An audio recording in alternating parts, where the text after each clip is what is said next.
Imagine the headache of bringing your pet with you on a trip across the world. But what if you wanted to bring a whole species along for the ride?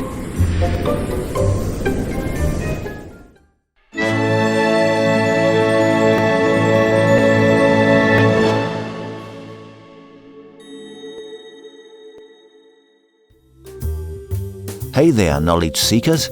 Are you tired of the same old boring facts? Looking for something exciting and mind-expanding? Well, look no further. Welcome to Salt Pepper Wisdom, the ultimate destination for seekers of wisdom and lovers of cool facts. It's the end of the 19th century in St Andrews, Scotland. The scene is familiar in any era. 4 retired men playing a round of golf. They were playing the 9th hole when a messenger arrived with a telegram for Francis James Mitchell, which he read silently and tucked into his pocket. The men finished their match and went to the clubhouse for a drink. This is when Mitchell excused himself, saying, "I'm sorry, but I must leave you now. That telegram was to inform me that I had lost all my money. I do not now possess a penny in the world." And that's how the brown trout came to India. Wait, did I just skip telling you the whole plot of this story? Let's back up then.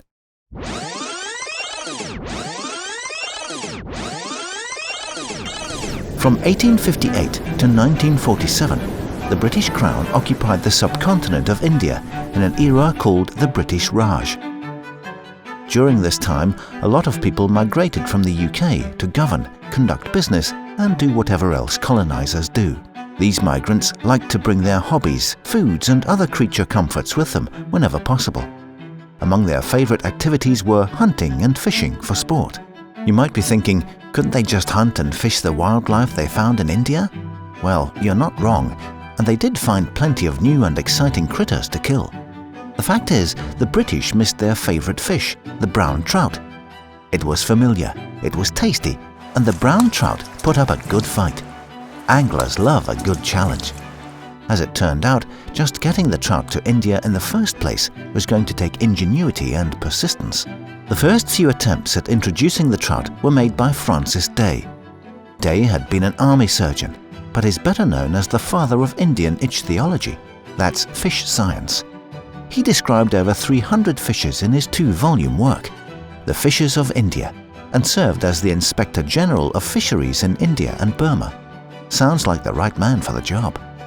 In 1866, Day had 6,000 trout ova, those are the eggs, shipped from England to India. After they arrived in Madras, the ova needed to make a 450-kilometer journey by train to Coimbatore, then travel another 80 kilometers to Ooty, where Day planned to release them. A popular method at the time was to transport trout ova on moss embedded in ice, which would need to be kept cool for the entire journey. That was seriously challenging and probably expensive in the early days of refrigeration. They were transported by ship, by road, by train, and even sometimes carried on foot over rough terrain. The ova held up pretty well, with only 10 to 20% dying on the way to their destination. But within 2 days, they had all perished. Surviving the journey was only half the battle.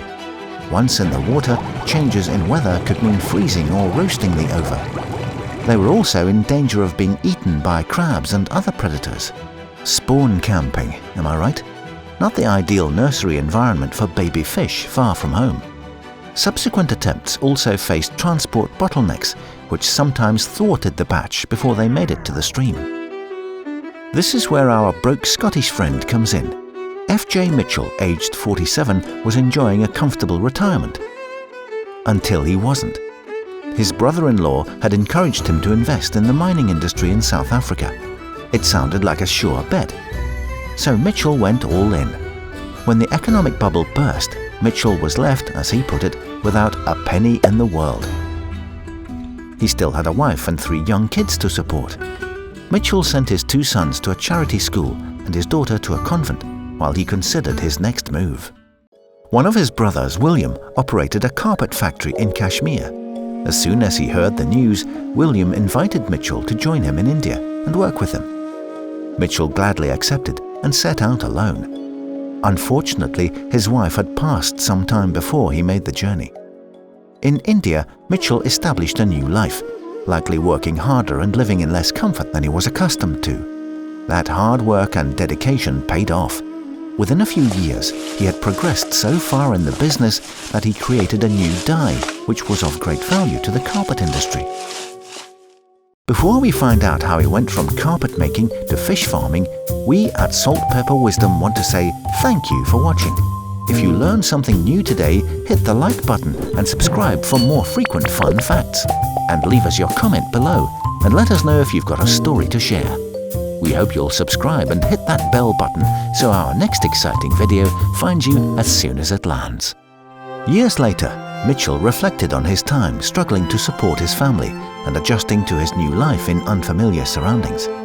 In the Journal of the Bombay Natural History Society, Mitchell wrote of finding a valley with a stream flowing through it near Mahadev Peak, about 10 miles away from Srinagar.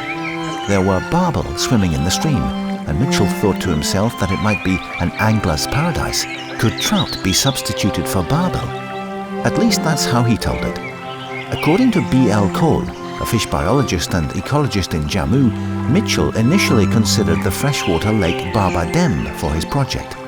It was Cole's grandfather, Sodama Miskin, who told him the stagnant wetland was unsuitable for trout, which would need flowing water, and suggested the stream in Harwan. In 1899, Mitchell spoke with the Maharaja of Kashmir about importing brown trout to the region, and the Maharaja allowed it. He soon journeyed back to England to reconnect with friends and acquaintances while moving his sons to better schools.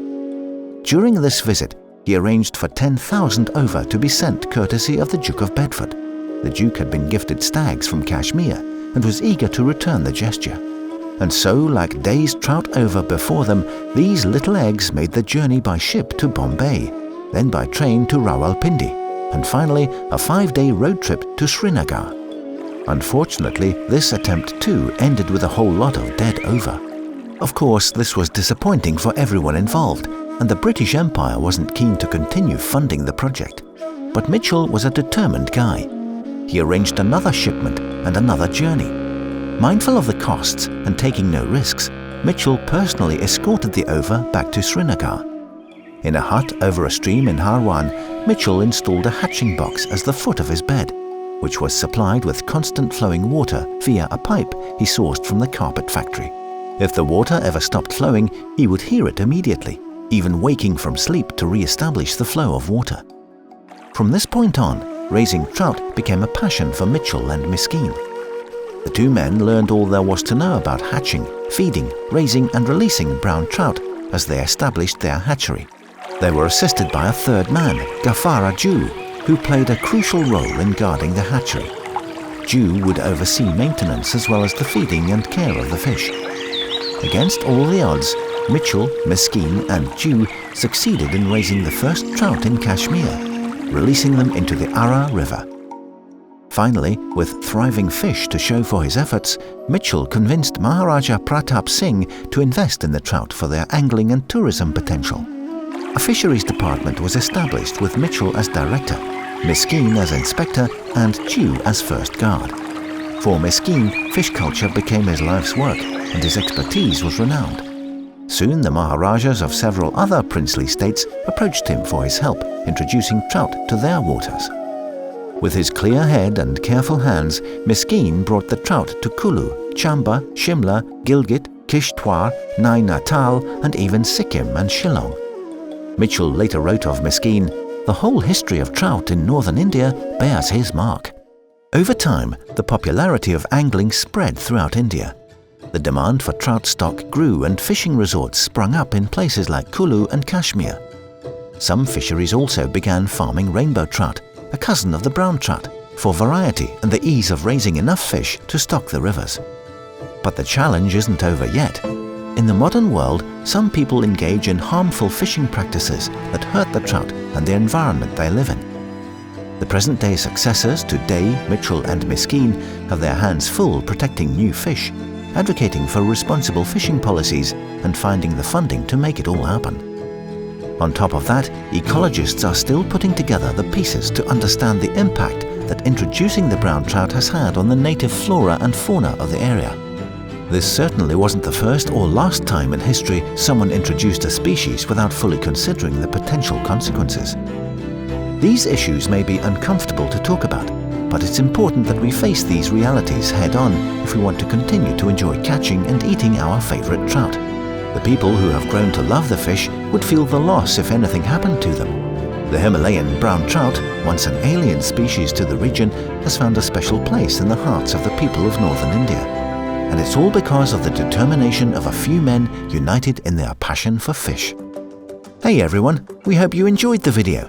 If you liked what you saw and want to see more videos like it, we'd be honored if you subscribed to our channel.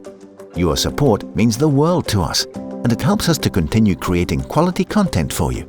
So if you haven't already, hit that subscribe button and join our community today.